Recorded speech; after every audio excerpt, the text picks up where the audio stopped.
Shalom, saudara. Ya, selamat sore, saudara ya. Nah, sore hari ini saya akan lebih cenderung melakukan teaching daripada preaching ya. Saya lebih cenderung akan mengajar ya. Perbedaan teaching dengan preaching adalah kalau preaching ini disampaikan beberapa poin dan saudara diingatkan lagi, tapi kalau bicara teaching itu berbicara tentang masalah kedalaman. Nah, saya berikan judul ya khotbah saya sore hari ini. Itu adalah karunia roh menyembuhkan. Saya percaya waktu saya menyampaikan judul ini ada banyak saudara yang bertanya-tanya seperti itu ya. Karena saya yakin tema-tema seperti ini adalah tema yang sepanjang saya bertobat mulai tahun 94 sampai saat ini. Saya tidak pernah menemukan di ibadah youth itu dibahas tentang karunia-karunia roh, salah satunya karunia roh menyembuhkan. Itu tidak pernah, saudara. Tetapi waktu saya mempersiapkan firman buat sore hari ini, mulai kemarin saya bergumul sebetulnya ada sebuah tema yang saya tertarik untuk menyampaikan ya, karena itu saya percaya itu adalah sesuai sekali dengan segmen youth.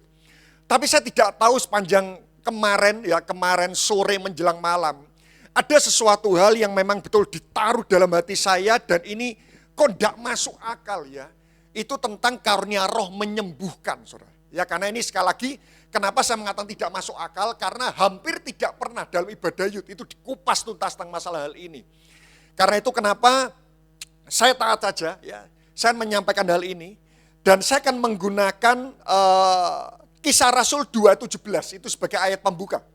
Ya saya berikan alasan-alasannya. Karena sekali lagi saya butuh alasan kenapa saya kok harus menyampaikan hal ini. Dan Tuhan bukakan. Kisah Rasul 2:17. Ya. Kalau boleh tahu siapa yang di sini SD? Ada SD? Tidak ada. SMP? Wow, ada. SMA? Ada. Kuliah? Ada. Usia emas? Tidak. Ya. Kisah Rasul 2:17. Ya. Akan terjadi pada hari-hari terakhir, demikianlah firman Allah, bahwa aku akan mencurahkan rohku ke atas semua manusia. Perhatikan ini. Maka anak-anakmu laki-laki dan perempuan. Ini berarti termasuk youth atau tidak, saudara? Youth ya. Anak-anakmu laki-laki dan perempuan akan menasehati. Bukan. Akan berbuat baik. Bukan. Tapi di sini anak-anakmu laki-laki dan perempuan akan bernubuat. Setuju enggak? Bernubuat itu sesuatu hal yang supranatural. Ya. Terus berikutnya dan teruna-terunamu akan mendapat penglihatan. Wow, supranatural lagi. Dan orang-orang tua akan mendapat mimpi. Nah, saudara, kalau kita membaca dari ayat ini, kita harus meyakini bahwa Tuhan itu rindu memakai setiap anak-anak muda. Ya. Yang setuju maupun tidak setuju harus sama-sama mengatakan amin. Yang setuju maupun tidak setuju harus sama-sama mengatakan amin. Ya. Tuhan itu rindu memakai setiap anak muda. Ternyata Tuhan rindu memakai anak muda itu bukan hanya untuk melakukan perkara natural, tapi perkara supranatural. Jadi Tuhan itu rindu bukan hanya memakai saudara, kuliah saudara bagus, sekolah saudara berkualitas, saudara mahir menasihati, saudara mahir mengajari teman saudara pelajaran. Tuhan itu tidak hanya ingin saudara melakukan perkara natural, tapi Tuhan ternyata ingin saudara melakukan perkara supranatural. Kenapa? Karena seperti ini, saudara. Fakta membuktikan orang-orang belum bertobat yang disentuh oleh pelayanan supranatural, mereka lebih cepat mengalami pertobatan dan jangka waktu ketahanannya itu jauh lebih lama. Saya ulang lagi. Saya setuju dengan pelayanan natural, tapi saya mengamati ini fakta membuktikan orang-orang belum percaya yang terlayani dengan pelayanan supranatural, ternyata pertobatannya jauh lebih cepat dan ketahanannya itu jauh lebih lama. Saya beri contoh. Saya bertobat pada waktu SMA, saudara. Ya. Pada waktu kuliah, itu ada satu orang teman saya. Itu kesukaannya, ini saya nginjili, bukan nginjil dalam arti percaya Yesus, bukan. Ya, waktu itu saya masih baru usia 2 tahun bertobat. Saya kalau nginjil, saya bilang, ayo ikut ibadah, percaya Tuhan. Sesimpel itu, saudara. Karena saya masih belum tahu bagaimana, karena di gereja tidak pernah dilatih. Bagaimana training untuk mengajak orang untuk percaya Tuhan. Saya cuma, ayo ajak ke gereja. Tapi anak ini sulit sekali. Nah, kenapa saya terbeban dengan anak ini? Karena saya waktu SMA, saya ini kos. Ya. Dan dia ini setiap Sabtu malam minggu selalu membawa VCD 18++, itu ke kos-kosan minimal 40 buah. Saudara. Minimal 40 buah. Kenapa 40 buah? Karena cecenya menyewakan hal itu. Saudara. Jadi dia setiap Sabtu malam minggu dia bawa itu 40. Nah, kos-kosan saya itu tidak ada tante kos. Jadi hanya dijaga oleh seorang pembantu. Itu bawa banyak banget. Dan itu selalu di setel di ruang tamu. Ya kebetulan kamar saya itu di dekat ruang tamu, saudara. Jadi saya harus pakai earphone semua, saudara, seperti itu ya. Dan saya berulang kali, ayo ke gereja. Tidak pernah mau. Saudara. Sampai suatu ketika saya doa, Tuhan, ya apa? Karena waduh itu hampir setiap hari, bayangkan 40 setiap minggu. Berarti satu hari setel berapa, saudara? Saudara bisa hitung sendiri, saudara. Jadi capek kan, belajar saya harus pakai earphone, semua, suaranya keras banget, saudara. Saya doa, Tuhan bagaimana cara membuat orang ini bertobat ya. Dalam kebodohan saya ini berdoa, dalam ketidakmampuan saya ini meminta, saudara. Dan tiba-tiba anak ini suatu ketika itu kehilangan kunci. Saya lupa ini kunci apa, tapi kunci ini sangat penting buat dia. Lalu saya ini berdoa, Tuhan tolong tunjukkan kepada saya kuncinya itu ada di mana. Ya. Dan malamnya saya ini tidur. Dan waktu saya tidur, saya ini mimpi, saudara. Saya mimpi anak ini itu naruh di lemari, saya ingat betul sampai saat ini. Lemari sebelah kiri, rak nomor 2, dilipetan baju warna putih. Saya ingat betul sampai saat ini. Dan waktu itu saya bangun, saya cerita sama anak ini. Ya saya tidak sebut namanya ya. Kemarin kan kamu tanya kepada kita semua, kamu cari kunci ini. Benar. Coba cari di pintu lemari sebelah kiri, rak nomor 2, lipetan baju warna putih. Terus, Loh Ton kok kamu tahu? Ingat, bukan saya menyembunyikan. Tapi kemarin saya ini tiba-tiba mimpi. Saya tiba-tiba mimpi. Saya tidak tahu itu betul atau tidak. Ada kemungkinan salah, tapi coba cek aja. Dia cek. Dan betul, saudara. Dia buka. Itu ada beberapa baju putih. Hem, ada kaos. Tiba-tiba waktu dia ambil, loh betul. Lalu dia tanya seperti, Ton kok kamu tiba-tiba kemarin mimpi seperti itu? Saya coba cerita gini. Kemarin saya mimpi. Kemarin saya ini doa. Tuhan tolong tunjukkan. Dan ternyata Tuhan menjawab melalui mimpi. Terus anak ini diem. Lama sekali. Terus hari Sabtu saya datang ibadah youth. Dia sebelum saya berangkat ibadah youth, dia tiba-tiba begini. Ton, hari Jumatnya. Besok ibadah kamu berangkat jam berapa? Jam 4. Saya ikut ya. Saya tanya, kenapa kamu ikut? Dia mesem, saya ini bejat. Tapi kenapa Tuhan masih sayang saya ya? Itu saya berbusa-busa nginjil. Itu udah bertobat. Saya ajak ke gereja. Itu tidak mau pernah mau. Dia ngalami hal itu. Langsung mau pergi gereja. Ada salah satu teman saya lagi. Dia punya PlayStation. Ini direkam atau tidak ya? Enggak ya, saya lebih aman ya. Saya lebih aman ya. Ada satu teman saya lagi.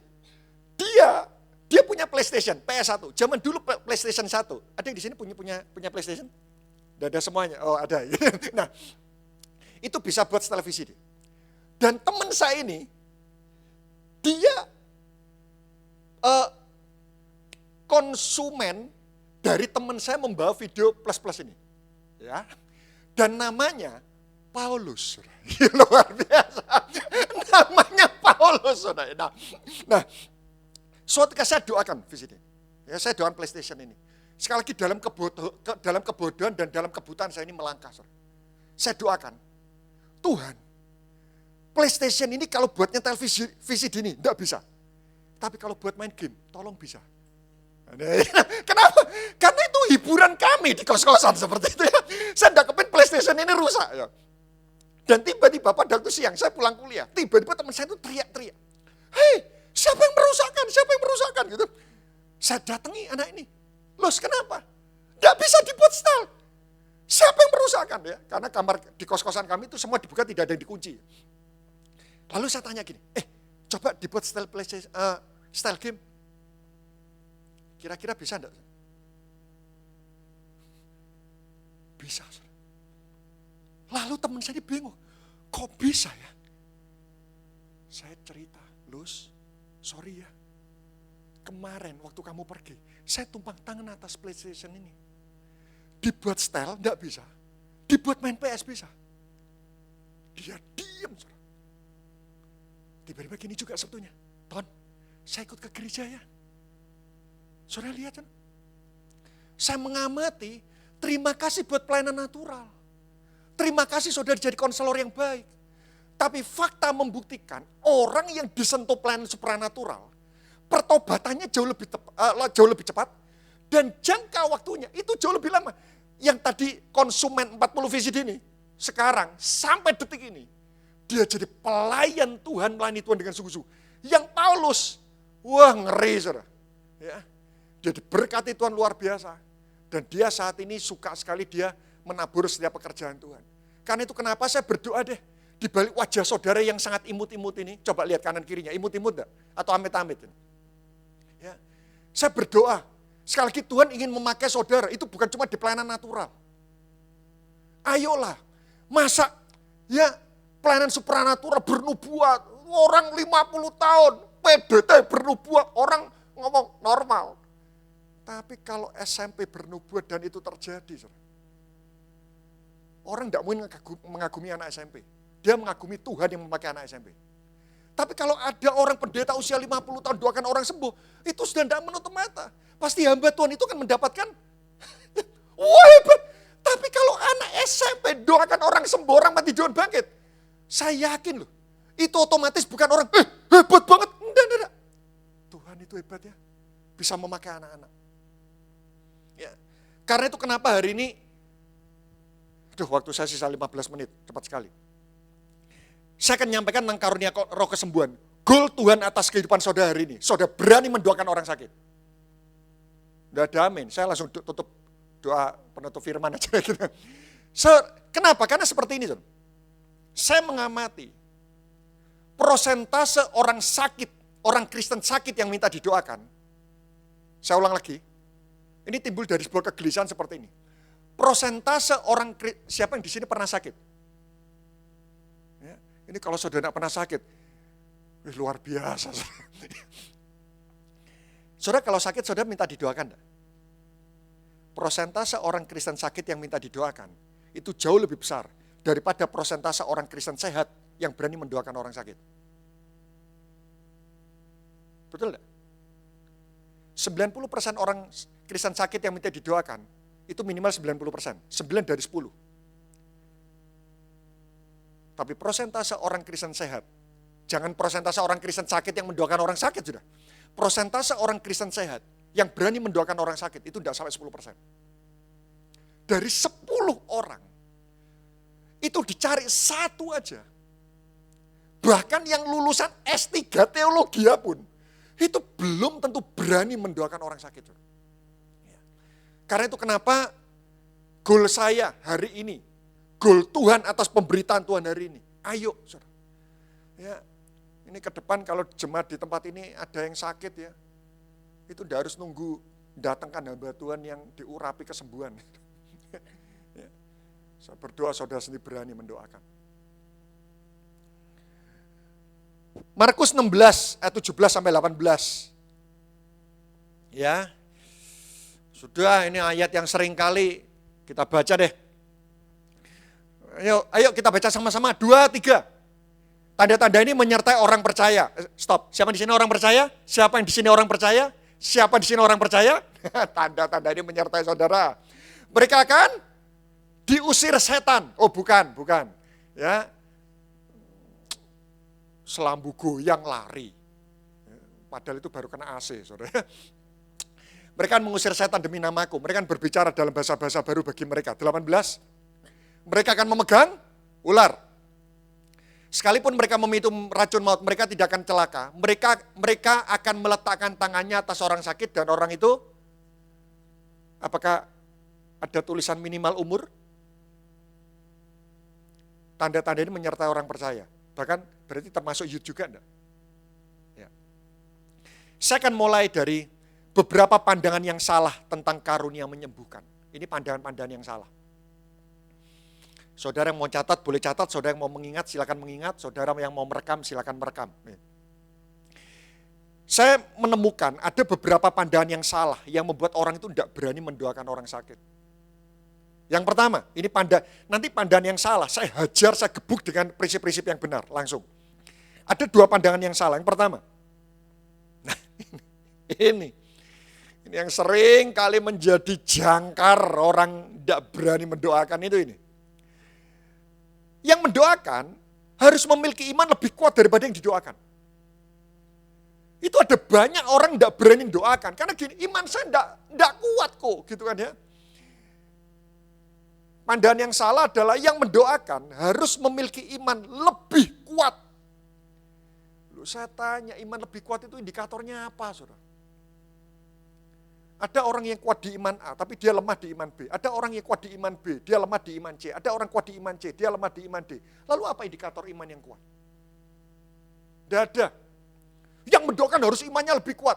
Lu ada hamba Tuhan yang mampu mendoakan orang mati bangkit, tapi dia remuk di rumah tangganya kok. Dia cerai kok. Dia tidak punya iman, Tuhan bisa memulihkan keluarganya. Jadi iman yang kuat, kita tidak bisa sombong. Imanku lebih kuat, kita tidak bisa sombong. Saudara. Karena iman lebih kuat, itu apa indikatornya? Itu sangat apa ya? Sangat relatif sekali, saudara. Sangat segmented, ya, sangat segmentasi. Saudara. Itu pandangan yang salah. Lalu apa dasar kebenaran dalam kita mendoakan? Yang pertama, saudara bisa catat. Yang pertama, dasar kebenarannya seperti ini. Yakin bahwa Allah itu adalah Jehovah Rafa. Saudara yakin Allah bisa menyembuhkan? Saudara yakin Allah bisa menyembuhkan? Itu salah satu dasar, saudara. Yakobus 5 ayat 14 sampai 15. Ya. Kalau kita yakin Allah itu bisa menyembuhkan, itu salah satu dasar yang kuat. Kalau ada seorang di antara kamu yang sakit, baiklah ia memanggil para penatua jemaat supaya mereka mendoakan dia serta mengolesnya dengan minyak dalam nama Tuhan. Dan perhatikan, dan doa yang lahir dari iman yang kuat akan menyelamatkan orang sakit itu. Amin. Amin. Ayo, jangan percaya semua perkataan pendeta. Saya tadi mengatakan apa? Dan doa yang lahir dari iman yang kuatkah? Dan doa yang lahir dari apa, saudara? Iman, bukan doa yang lahir dari iman yang kuat. Tidak ada. Dan doa yang lahir dari iman akan menyelamatkan orang sakit itu. Dan Tuhan akan membangunkan dia. Dan jika ia telah berdosa, dosanya itu akan diampuni. Doa yang lahir dari iman. Iman ini iman apa? Iman yakin bahwa Allah itu bisa menyembuhkan. Ayat 17 untuk menguatkan. Elia adalah manusia biasa, digaris bawahi biasa, sama seperti kita. Dan ia telah apa, saudara? Bersungguh-sungguh berdoa. Berarti bukan lahir dari iman yang kuat. Lahir dari iman dan kita sungguh-sungguh berdoa. Ya, sekali lagi pertama, dasar keyakinan kita doakan orang sakit. Yakin Allah itu bisa menyembuhkan. Dasar yang kedua, 1 Korintus 12 ayat ke-9. Aduh, cepat sekali. Kalau memungkinkan nanti saya akan bahas apa hubungannya karunia menyembuhkan dengan pengobatan medis. 1 Korintus 12 ayat 9. Kepada yang seorang roh yang sama memberikan iman dan kepada yang lain ia memberikan karunia untuk menyembuhkan. Nah, ini di versi King James dikatakan the gift of healing. Ya, versi King James dikatakan the gift of healing. Gift itu adalah hadiah. Karena itu kenapa dasar kedua kita berani mendoakan orang sakit itu adalah gini. Yakin kesembuhan itu adalah kedaulatan Tuhan. Yakin kesembuhan adalah kedaulatan Tuhan? Oh. Saudara, Ada banyak orang tidak berani mendoakan karena gini. Ko Anton, Pak Anton, atau Dek Anton. Ya. Saya doakan orang nanti kalau tidak sembuh bagaimana? Pernah terpikir hal ini? Hal ini tidak, saudara? Kalau saya doakan terus orang itu tidak sembuh terus gimana? Ada orang sakit. Sini saya doakan. Kalau tidak sembuh terus bagaimana? Aduh, saya tanya, saudara semua di sini siapa yang tidak pernah ke dokter? Pernah ke dokter? Saya tanya, kuliahnya dokter kurang lebih berapa tahun? Ada yang tahu? 4. Itu 4 belum magang, plus 2, 6. Belum lagi ngambil spesialis, tambah 4 tahun, 10 tahun. Dokter itu diperlengkapi 10 tahun. Kira-kira ada enggak dokter waktu ngobati pasien ini enggak sembuh, lalu akhirnya dia tutup praktek? Pernah nemu enggak? Ngobati orang, enggak sembuh. Besok saya tutup praktek, Pak. Malu saya. Ada? Dokter itu sudah diperlengkapi 10 tahun. Ngobati orang, enggak sembuh. Ya sudah. Loh kok kita ini enggak pernah diperlengkapi Tuhan bertahun-tahun, doakan orang. Kita doakan orang enggak sembuh, langsung tutup praktek. Saya enggak mau doakan orang lagi. Loh, dokter aja 10 tahun, kadang-kadang penyakit yang sama, diberi obat yang sama, yang dulu sembuh sekarang bisa enggak sembuh. Betul, saudara? Dan itu saja dokter enggak pernah kehilangan kepercayaan diri loh. Dokter tahu, Pak, kami ini hanya bisa ngobati, kesembuhan itu dari Tuhan. Loh kok kita yang enggak pernah diperlengkapi dengan teori kesembuhan bertahun-tahun, kita doakan orang, kok kita ini kepengen setiap orang kita doakan harus sembuh.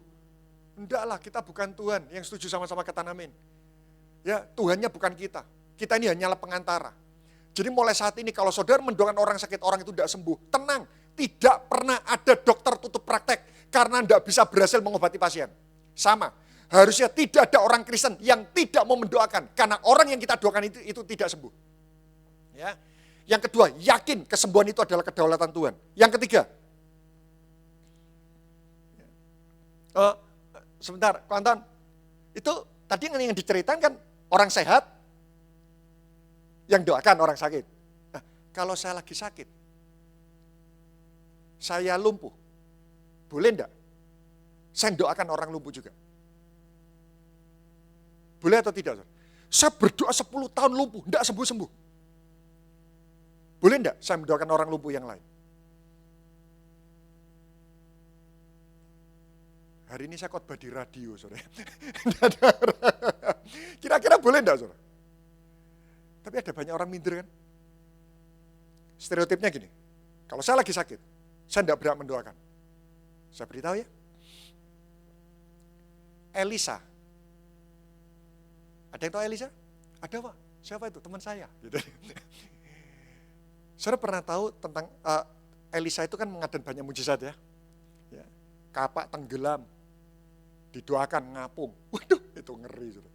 Itu kalau Elisa itu nelayan ya, didoakan semua ikan mengapung. Saudara. Ya. Terus ada makanan yang mengandung racun, saya lupa dilempar tepung atau apa, langsung racunnya hilang. Ya. Orang anak dari perempuan Sunem didoakan bangkit. Tapi saudara tahu Elisa, dia sampai mati, dia mengalami sakit penyakit yang tidak disembuhkan. Elisa itu mati dalam keadaan sakit. Tapi meskipun dia sakit, dia doakan orang semua sembuh semua. Berarti kalau saudara sakit, itu belum tentu itu menjadi sebuah kepastian. Saudara doakan orang lain dan orang itu pasti tidak akan sembuh. Bahkan kalau saudara melihat kisah kehidupan Elisa, Elisa yang sampai mati dia sakit, dia mati dikubur.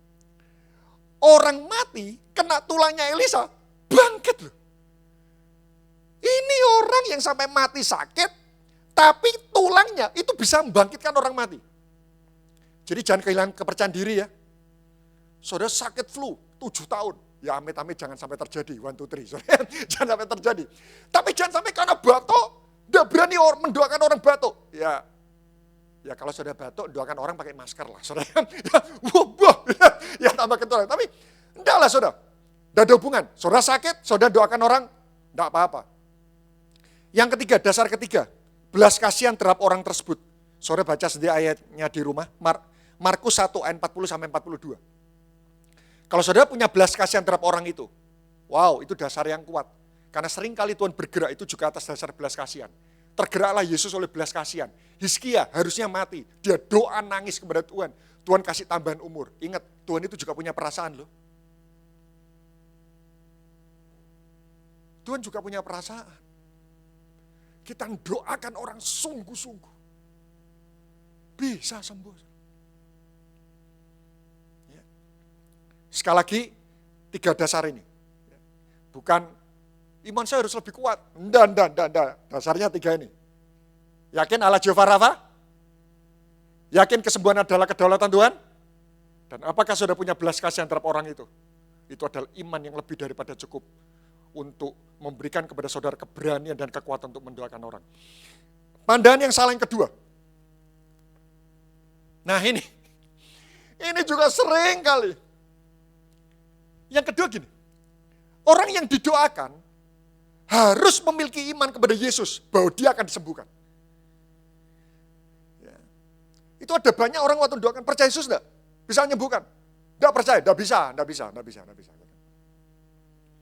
Atau percaya Yesus bisa menyembuhkan? Percaya, didoakan enggak sembuh. Imanmu kurang kuat. Loh kok yang doakan kok enggak pernah salah kelihatannya. Imanmu enggak kuat sih. Coba imanmu lebih kuat dikit, kok akan disembuhkan. Ya. Sehingga ada stereotip, kalau kita doakan orang harus diyakinkan dulu. Yakin percaya Yesus bisa menyembuhkan? Tidak. Ya sudah, tidak saya doakan. Tidak ada dasar ayatnya. Kita lihat Kisah Rasul 3 ayat 3.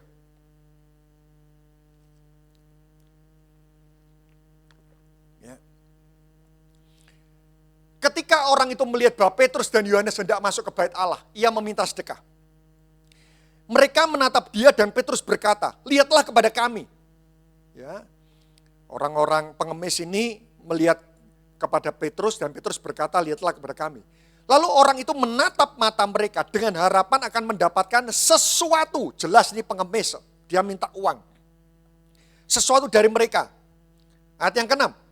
Apakah Petrus berkata, apakah kamu percaya Yesus bisa menyembuhkan? Oh tidak. Petrus langsung bilang ini, emas dan perak tidak ada padaku.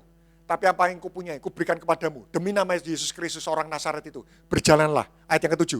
Lalu ia memegang tangan kanan orang itu dan membantu dia berdiri. Seketika itu juga kuatlah kakinya dan mata kaki orang itu. Petrus dan Yohanes tidak tanya, kamu percaya Tuhan bisa menyembuhkan? Tidak. Lumpuh. Dalam nama Yesus berjalan. Loh. Saudara bisa ngelihat lagi tentang orang lumpuh di kolam Bethesda. Ya, yang airnya malaikat masuk, dikoncang. Lalu Tuhan kan tanya, ya, maukah kau sembuh? Betul ya? Lalu apakah orang lumpuh ini mengatakan, mau Tuhan? Enggak.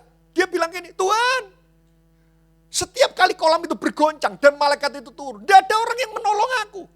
Jadi orang lumpuh ini bukan percaya kepada Tuhan, percaya kepada malaikat. Loh Tuhan yang tanya kok, maukah kau sembuh? Dia tidak bilang, mau Tuhan, enggak. Dia ngeluh. Ini loh, malaikat yang menyembuhkan melalui kolam ini, tidak ada orang nolong aku. Dan Tuhan tidak tanya, kamu percaya aku bisa menyembuhkan? Enggak loh. Angkat tilammu dan berjalanlah. Tidak pernah loh ditanya. Tapi bukan berarti iman itu tidak penting saudara ya. Kalau saudara ngelihat ada perikop-perikop lain, catat aja contohnya. Matius 9 ayat 27 sampai 30. Wah gembira sekali, jarang sekali di ibadah youth ada orang mencatat. Itu saya tidak tahu saudara mencatat atau ketik Instagram saudara. Sekarang susah dibedakan saudara. Nah, ada beberapa kali Tuhan berkata seperti ini. Apakah engkau percaya aku bisa melakukannya? Percaya Tuhan, terjadilah sesuai dengan imanmu. Sekali lagi, bukan berarti iman itu tidak penting. Tapi perhatikan statement ini. Iman itu penunjang tapi bukan penentu. Saya ulang lagi ya. Iman itu penunjang. Tapi bukan penentu.